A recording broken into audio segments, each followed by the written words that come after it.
សួស្តីបងប្អូនទាំងអស់គ្នាថ្ងៃនេះខ្ញុំមានវីដេអូទាក់ទងនឹងការលាបក្រែមឲ្យរូបភាពបាទមុននឹងធ្វើបែបហ្នឹងបានបងប្អូនត្រូវមានរូបភាពមួយស្លឹកមកដែលបងប្អូនចង់ដាក់ក្រែមលើរូបភាពហ្នឹងបាទបន្ទាប់មកបងប្អូនបង្កើត layer មួយមកចុច click មកបាទកាត់ layer បន្ទាប់មកបងប្អូនចូលកន្លែងពណ៌ដើម្បីជ្រើសរើសពណ៌ដែលបងប្អូនចង់ដាក់នៅលើរូបភាពដែលចង់ដាក់ក្រែមឲ្យរូបភាពហ្នឹងបាទ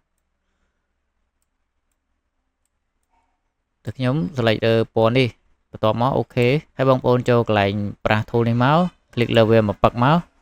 តមកធ្វើការផាត់ពណ៌លើរូបហ្នឹងបងប្អូនស្រឡាញ់កន្លែងណាគឺផាត់វាកន្លែងហ្នឹងមកបាទបន្ទាប់ពីបានបែបហ្នឹងហើយបងប្អូនចូលកន្លែង normal ហើយយកពាក្យ soft line នេះមកបាទតបមកឃើញបានបែបហ្នឹងហើយអញ្ចឹងបងប្អូនចូលកន្លែង filter ហើយចូល blur យក Gaussian blur នេះមកចុចវាមកក្លឹកមកបាទយកវាត្រឹម5ហ្នឹងមកបានអីបាទតមកចុចអូខេបាទតមកឃើញវាមានជាប់នៅកែមខាងតិចអញ្ចឹងបងប្អូនត្រូវសម្អាតវាបន្ទាប់មកចុចកន្លែង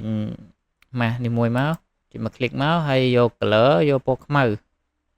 ចុចកន្លែងសញ្ញានេះមកយកពណ៌ខ្មៅនេះតមកយកកន្លែងប្រាស់នេះដាល់បាទយកមកគូកន្លែងណាដែលជ្រុលពណ៌ដែលផាត់មិញហ្នឹងបាទយកមកគូលុបវាអញ្ចឹងមក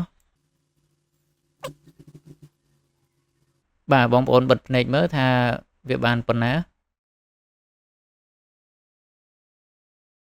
បាទវីដេអូយើងថ្ងៃនេះគឺមានប៉ុណ្ណេះបើបងប្អូនមានចម្ងល់អ្វីសូម comment នៅក្នុងវីដេអូ